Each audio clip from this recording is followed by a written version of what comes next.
Hey guys, welcome to the Adam Ferns Archive channel, and it's me, Lucas Green, back once again. Adam has uploaded his videos by now, which I have seen, and it's time to rank the Season 4 Ben 10 episodes.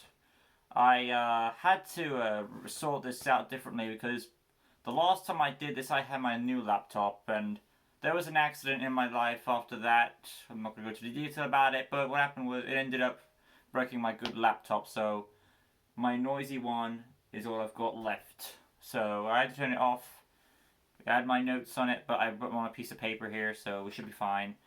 Anyway, though, that being said, after all said and done, it's finally time to rank the Ben 10 episodes of Season 4, then the villains, then the one-off characters of the final time. We're not doing one-off characters ever again, because we did a poll to decide the future of one-off characters or future series. So let's get through this. This is my opinion, obviously, of how I rank the Ben 10 Season 4 episodes. Me and Adam have very different opinions on this season, I believe, from what I've gathered.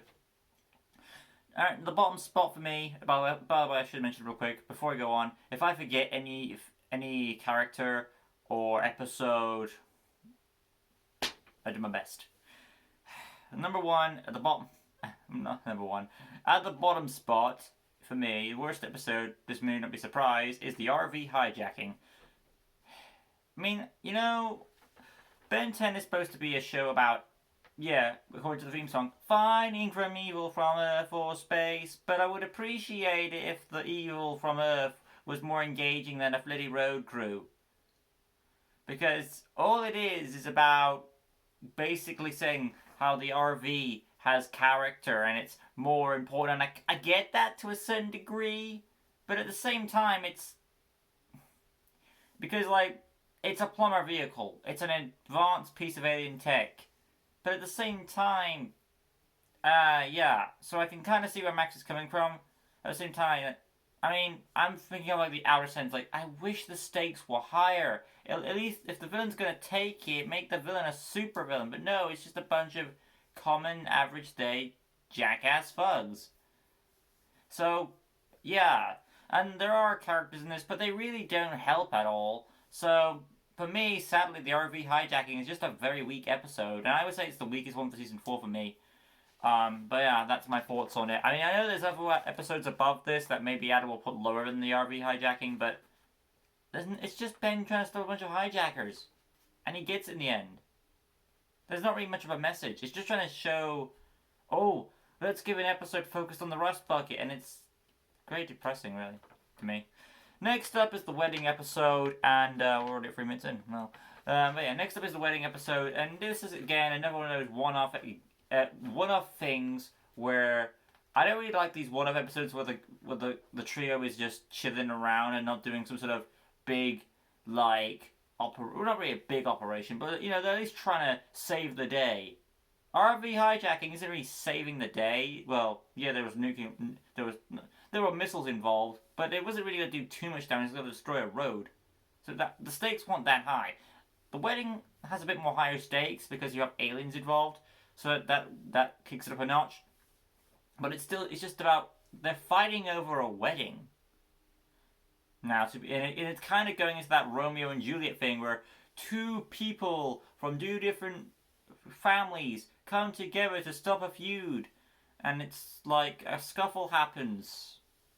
So it's just like a re-homaging to Romeo and Juliet, and you get tired of seeing it. So to me, the stakes aren't very high. I mean, the only thing good about this episode is the fact that the alien race, known as the Leno. I'm gonna call them how I pronounce it, Lenopans, because if I pronounce it different way, it's gonna be Lenopans, and I don't like that. The Lenopians, Lenopans, Lenopans. There we go, Lenopans.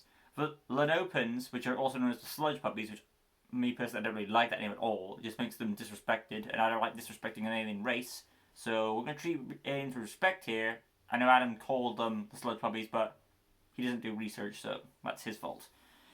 Well, he to a certain degree. But yeah, I always stutter on this. Yeah, but the Lenopans are pretty good.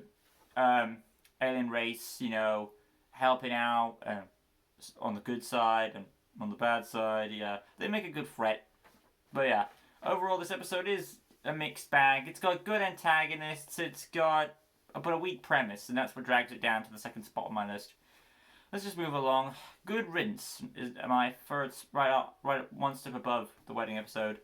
Yeah, I know this is like one of the last episodes for me, but it really didn't stand out too much. It's just like Vilgax comes back from the Null Void. Wait, not the Null Void. Vilgax comes back from being tossed in space. I could kind of buy that. And then but his plan is just, I'm gonna go back to Tennyson's place and threaten him and get revenge. He literally goes to the house, blows it up, and well, obviously at this point Carl knows who he is. But at this point, well, he knows who Ben is, and like, oh, you're a hero thing. But yeah, it just feels a bit weak there. And then it's like the whole way it's set up is like, they go here, say goodbye.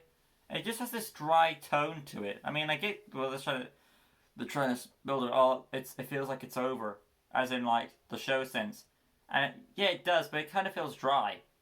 Like I can feel the magic draining in it, or like the energy the show had is starting to fade out, and you can tell. So,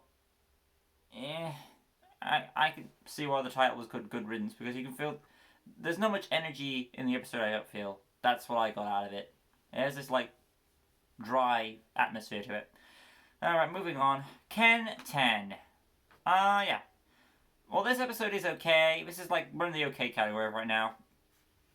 It's an okay episode, focusing on, this episode. Now you have to argue who is the main character of this episode. Is it Ben or is it Ken? I personally want to say it's Kenny, because he gets more focus. Ben's just like a plot device. Because if the episode focused more on a central character, then that's who I think it should be about. Hell, the title's literally called Ken 10, so it should be about him. So that's what I'm getting off. But it's about trying to bond with your father. Your father doesn't want to bring you into into danger.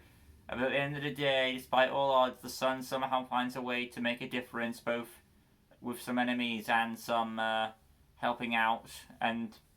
But what cuts that message off guard is like the conclusion should be the son does something to help out when the father shouldn't expect him to. But that's not what happens. The son gets knocked out at some point, and then Ben loses a tantrum and just smashes him with Way-Big. It feels like the episode was a bit incomplete in the messaging. The wrap up was pretty good. The conclusion, I like them. Should have been a bit better how it was defeated. Moving on. To be fair, one more thing that, 11,000 is a more powerful enemy, but you don't have to be stronger to win. Moving on now to a better episode, in my personal opinion, the wrestling episode. Yes, I forgot the title of this episode, but I don't care. I still like it. I was complaining earlier about how I don't really like these mediocre one-off episodes with the stakes aren't high, like the RV or the wedding episode. But this one actually does it really well, because like there are some sentimental stakes with these one-off characters. Their mom has been captured, and we get development for Ben here, which is something rare you ever see. Because I think what makes it count is because Ben's on his own. He's not getting preached by Gwen, and he has to make his own decisions. Max isn't the one to give him pointers. He has to make this decision for himself, and I think that what's boosted this up a bit for me. So, like, what happens in the plotting is, like, he thinks he breaks Gwen's laptop, so he goes to this wrestling place to try and fix it. After a bit of fumbling with some wrestlers and some goons, he gives the prize money to the people he helped out because they need the money to support their farm and support their living. So that takes away the chance that he could have fixed Gwen's laptop. But the plot twist here is Gwen had a backup key that only she could have access to her laptop. So it kind of takes out it turns into a joke, which is why it's a bit lower here. But I do appreciate that Ben is growing as a character. It feels like he's growing as a character, and that's what put this over a bit. Because Ben has to make decisions on what's right, and he's got to do all the thinking out for himself. Like, figure out where the bad guys are, figure out how to go things down. and it really shows. It shows that when Ben's by himself a bit for majority of an episode, he can hold his own, which surprises me. And I feel like if this was early Ben, it would be more jokes getting him into trouble. But this is a developed Ben, finally on season 4 now, and he's a bit more level-head, a bit further thinking there. Next up, we have Divided We Stand.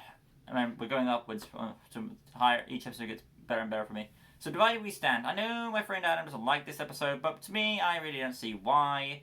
It's a good, fun episode. It really is. It's just about trying too much of a good thing, basically. And that's the one strongest thing about this episode, is that we do get too much of a good thing with Ditto. Because Ben gets this new alien that can make this limitless amount of clones. He has too much fun with it, goes a bit too far, which results in Animo taking one of his clones, so he can't turn back to Ben for a while. They go pick him up, get him back, fight a few of Animo's cronies, and they go and take out Animo himself. Ben learns his lesson, but the punchline here is that, oh, well, we're gonna have fun now anyway, psych, and then he has to run back to the beach. So, it's a smooth sail, it's a fun ride, because like each of the 3 characters is actually doing something. Max is working on a jetpack, which he can use later on, so that's nice foreshadowing. Gwen's perfecting a specific spell, which again comes into play later. Ben learns his lesson, but it's like the standard issue joke formula has to ruin that for us. Just like in the wrestling episode. Like, oh, we gotta keep the standard issue, we gotta have a little joke there. I mean, you don't have to always tell a joke, you can keep that message in. So, those 2 episodes there, wrestling episode and The Divided We Stand, have great stuff to them, it's just that they're ruined by a punchline. Negative 10 is next. That's right, Adam, Negative 10 is not my favorite. You should know this. If you don't know this, well, whatever. It's this low for me. I mean, it's at the number... There's 3 more above this, basically, on my list. So, yeah. Negative 10, we're doing this a 2-parter. It's a pretty good ride. We get 10 bad guys facing the Tennysons. But what lags it down is the first part is like building it up. But then we get to to the big battlefield where they're gonna all fight. It's more like the other Tennysons run away for a bit. Ben has to hold his own. They get into the base. Then he goes into the base too. Then they gotta do some figuring things out here and there. Then Max figures out who the bad guy is. The Negative 10 finally gets in the base. Then they go for another scuffle that only lasts for like a few minutes. They get all locked up, leaving only the ninja dude and the Forever King left. And Upchuck just takes them out pretty easy. So I feel like this Negative 10, it kind of gets taken down pretty easy for all the build-up it's going for. Especially for the fact this is like the Forever Knight's big plan, and it's kind of shafted. Kind of feels rushed and shafted. But it's still, the stakes are pretty good. Because we get like this sub-energy, that's just this nuclear explosion. Everyone's racing towards to get it to... I'm not sure why everyone else... The only reason why every other villain is here is just to get back at Ben, really. Or Gwen, depending on which villain you're talking about. And the only we do get some backstory, and we finally get answers on who the Forever Knights are. Because this guy, Jiskrul, is the big bad, and it's like an ex-plumber, who's going his own way. And like, since he was rejected, he'll start his own affiliation. Which, I'm sure there's more detail in the Forever Knights, like, they go way back or something like that. But this is how it begins. It's okay, I suppose. It's just not, I mean, it kind of makes sense. Which is why I can see why Enoch says lines like, I thought you retired from the plumber business, Mr. Tennyson. And lines like, the ultimate weapon or something like that. So yeah, it makes sense of it now. Moving on though, next up on my list is Don't Drink the Water. Yeah, I like this episode more than Negative 10, Adam. Deal with it. You can't change my opinion. And the reason why I like this episode, we're in the top 3 now, so... the reason why I like this episode a lot is it has fun jokes with like Ben there with little Ben there. My feet hurt! And we have... Hex is pretty weak here, but it's nice to see a villain on a weak side. We don't see that a lot. A villain has to slowly get the water to gain power. So it's nice to see a nice change of pace there. Gwen is stuck as the mature one, more like the babysitter, but she isn't too much of a bad job. I don't really find her that much of an. Heck, she's the one who saves the episode in by triggering Ben's tantrum, so that she can do something useful. Max and the Guardian, figure out a lesson about I think it's the heart of the episode. Like, time is your friend, not your enemy. You should cherish the life you have, and that's the big message of the episode. So, and it's very important for life, that is. So, it's a very meaningful one. So, I'm not sure why Adam would diss this episode. Maybe he feels it's like kind of dry and kind of boring in some ways. I don't see how, because it takes its pace, it takes it very well and slow, and it should do for a life subject. And about the message of immortality, it really isn't worth it. I mean, well, to be fair, you can't have it in our life, but it's just a cruel thing watching people die as you don't grow old. It's pretty sad. Moving on now to the second best episode, my personal opinion. I think you should already know what the first one is. So, Perfect Day is second place. Perfect Day. First of all, we have a better villain than the Forever King, Enoch. Oh, did I check my notes? Yeah. But yeah, spoiler alert, Enoch's going to be higher than Forever King, in my personal opinion, because I like that character more. But anyway, though, for this guy, Perfect Day is a nice episode where we get nice where Ben's getting his way, everything's going his way. He's not suspicious at all until the real Grandpa and Gwen come in, because they have some clones in there, like double gangers. And then they tell him what's going on, that you've been kidnapped, you're in a dream, they're trying to get the watch off you. And he goes through fighting Vilgax, figuring out the truth, to going all around different not different locations, but a few locations here and there. Going to school and unlocking the secret to get him out of the illusion world that Enoch has put them in. And finally he gets out, but sadly it comes down to the drain when Enoch gets a taste of his own medicine and we never see him again in the original series. Which is a real shame because he's such a good villain. He's a perfect rival for someone like Max. But no, he gets taken out and gets replaced by... Oh, he's a plumber, ex-guy, and... Ugh. I mean, the Forever King's only got a more intimidating look to him. But the thing is, Enoch was a very chivalrous character, and it feels like the Forever King is just trying to mock that in a way. And I feel like, I don't know. It's just like a shame, because you build up this good villain for so many seasons and you kind of get shafted. It's just a missed opportunity. So, I hope we get Enoch back, as I'd like him if he does come back in Ultimate Alien or Alien Force. I don't know. To no one's surprise, to me, the best episode of the series in Season 4 is The Secret of the Omnitrix. The Secret of the Omnitrix. I know Adam puts this pretty low for some reason, but I don't get why. It's the big event. The watch is gonna explode and it's gonna destroy the entire universe. The stakes are high as ever. And it's a race to find the creator of the Omnitrix to turn off the watch. With Tetrax finally getting a bigger piece of the pie, helping him out through different alien planets. And going from, well, not really different alien planets, but going through certain locations here and there to progress their alien adventure. Picking up side allies on the way. We've got Gluto on the ship, who's a very good character as well. Myax is there. She's a bit negative, kind of like myself, but she still holds her own and has some fun jokes on the line. And then we get Gwen's also there, but she gets a better arc there because, like, Ben's like being his own cocky self, like not caring for others. But then later on, as the story progresses, as he goes through things against Vilgax, who, despite the fact the watch is still going to blow, he still wants it. He's that determined. I'm only 20 minutes in, so... but after that, though, it gets to the point where Ben realizes...